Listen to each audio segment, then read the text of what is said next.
ಪ್ರಜಾಧ್ವನಿ ಇದು ಪ್ರಜೆಗಳ ನಂಬಿಕೆಯ ಧ್ವನಿ. ಮೈ ನಡುಗುವ ಚಳಿಗೆ ಹೈರಾಣಾದ ಜನರು. ಕಳೆದ ಒಂದು ವಾರದಿಂದ ಲಕ್ಷ್ಮೇಶ್ವರ ತಾಲೂಕಿನಾದ್ಯಂತ ಮೈ ನಡುಗುವ ಚಳಿ ಇದ್ದು ಜನರನ್ನು ಹೈರಾಣಾಗಿಸಿದೆ.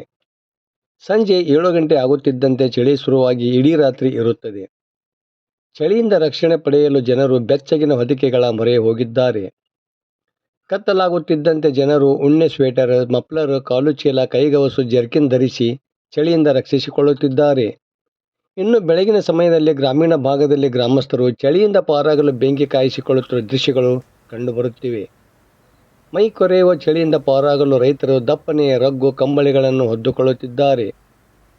ಇನ್ನು ಮಾತನಾಡಲು ಬಾರದ ಜಾನುವಾರುಗಳು ಚಳಿ ಹೊಡೆತಕ್ಕೆ ನಲುಗುತ್ತಿವೆ. ಮೈ ಕೊರೆಯುವ ಚಳಿ ಜಾನುವಾರುಗಳನ್ನು ಸಹ ನಡುಗುವಂತೆ ಮಾಡಿದೆ. ರೈತರ ಒಡನಾಡಿಗಳಾದ ಜಾನುವಾರುಗಳ ಸಂಕಟ ರೈತರಿಗೆ ಅರ್ಥ ಆಗಿದೆ. ಹೀಗಾಗಿ ಅವರು ಚಳಿಯಿಂದ ಆಕಳು, ಎತ್ತುಗಳನ್ನು ರಕ್ಷಿಸಲು ಅವುಗಳ ದೇಹದ ಮೇಲೆ ಬೆಡ್ಶೀಟು, ಚಾದರಗಳನ್ನು ಹೊದಿಸುತ್ತಿದ್ದಾರೆ. ಜನವರಿ 14ರವರೆಗೆ ಚಳಿಯ ಪ್ರಭಾವ ಇರಲಿದೆ ಎಂದು ಹವಾಮಾನ ಇಲಾಖೆ ಮಾಹಿತಿ ನೀಡಿದ್ದು, ಜನರು ಚಳಿಯಿಂದ ಪಾರಾಗಲು ವಿವಿಧ ಕಸರತ್ತುಗಳನ್ನು ನಡೆಸುತ್ತಿದ್ದಾರೆ. ವರದಿ: ನಾಗರಾಜ್ ಹಣಗಿ, ಪ್ರಜಾಧ್ವನಿ, ಲಕ್ಷ್ಮೇಶ್ವರ.